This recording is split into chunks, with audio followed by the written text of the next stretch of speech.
Si tu entends cette histoire, c'est que quelqu'un a survécu. Mais ce que cet enfant est devenu aurait peut-être dû mourir avec la ville. La nuit des vampires. Cette nuit-là, la ville ne dormait pas, elle saignait. Les lampadaires tremblaient, les rues étaient vides. Et dans l'air flottait une odeur métallique épaisse insupportable. Otinel marchait seul. Il rentrait tard.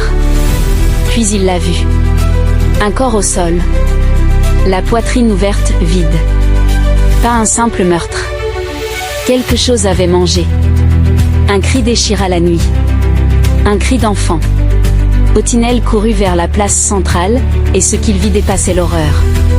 Des créatures. Leurs yeux rouges brillaient dans l'obscurité. Leurs mouvements étaient inhumains. Elles ne se contentaient pas de boire le sang, elles déchiraient les corps vivants. Arrachaient les organes.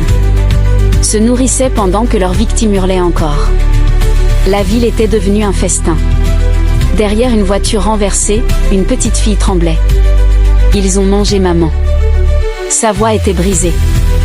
À cet instant, Otinel comprit, il la prit dans ses bras. Ils coururent. Les vampires les poursuivaient. Ils grimpaient aux murs. Bondissaient sur les toits. Les sentaient. Ils se réfugièrent dans une vieille église abandonnée.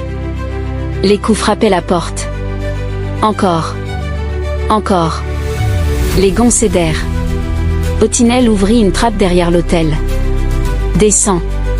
Ne remonte qu'au lever du soleil. Et toi? Il sourit tristement. Je vais les occuper. Elle descendit. Les vampires entrèrent. Ils l'entourèrent. L'un d'eux avait le visage couvert d'organes encore frais.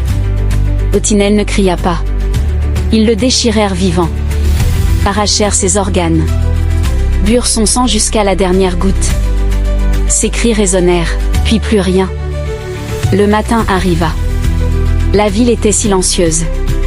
Remplie de corps vidés. La trappe s'ouvrit. La petite fille sortit. Elle était la seule survivante. Elle trouva ce qu'il restait d'Otinel.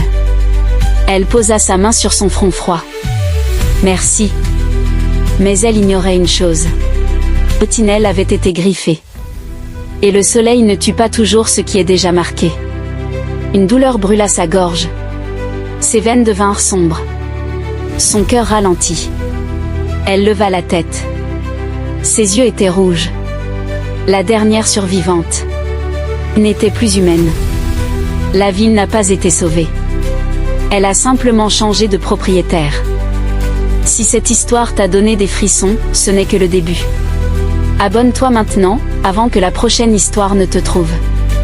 Active la cloche, et rejoins ceux qui osent écouter l'inimaginable.